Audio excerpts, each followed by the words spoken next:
երկու տեսանկյունից եմ ես նայում, ներքաղաքական եւ ապրիլյան պատերազմի ազդեցությունը ներքաղաքական եւ արտաքին քաղաքականության վրա։ Առաջինը ներքաղաքական իմ համար միանշանակ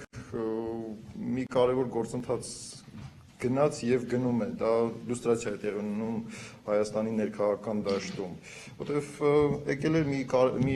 կրիտիկական իրավիճակ, որ քաղաքական ուժերը պետք է դիրքորոշում հայտնեն եւ քաղաքական ուժերի մեծ մասին, որ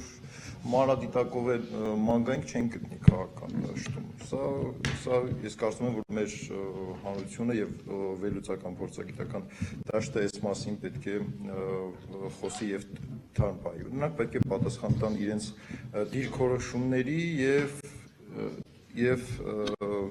ընդհանրապես դիրքորոշումների բացակայության համար։ Երկրորդը Կազանյան, երբ որ վերաթարմացվեց Կազանյան բանակցությունների արդյունքները եւ Լավրովը եւ Նալբանդյանը ասացին, որ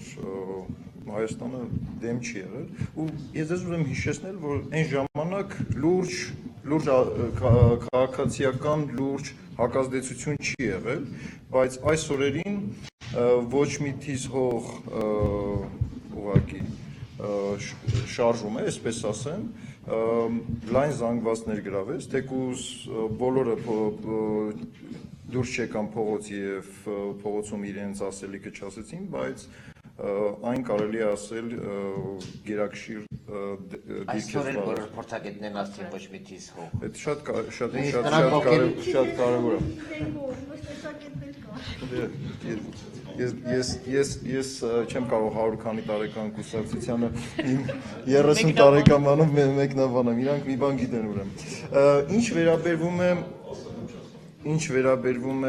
ով է մեղավոր, բնականաբար առաջնային մեղավոր ենք մենք, երբ որ բացառապես դրսում ենք ման գալիս մեղավորներ եւ այս տարիների ընթացքում մենք դա արել ենք, դրա համար էլ այսօր ունենք այս իրավիճակը, այս դաշտակը ունենք։ Բնականաբար մենք ենք մեղավոր, որ այս տարիների ընթացքում նմանատիպ ներքին ու արտաքին քաղաքականություն է իրականացվել, բայց նաեւ երբ որ գալիս է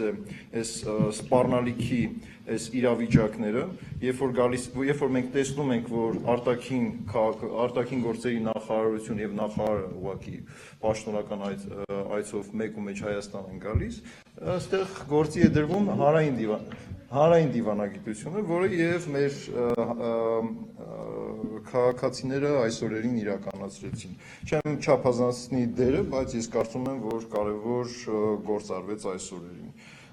Գիտեք, ուղղակիորեն ես սպասում եի երեկվա ասուլիսին, որ պետք է հայտարարվի, որ չենք շարունակելու բանակցությունները,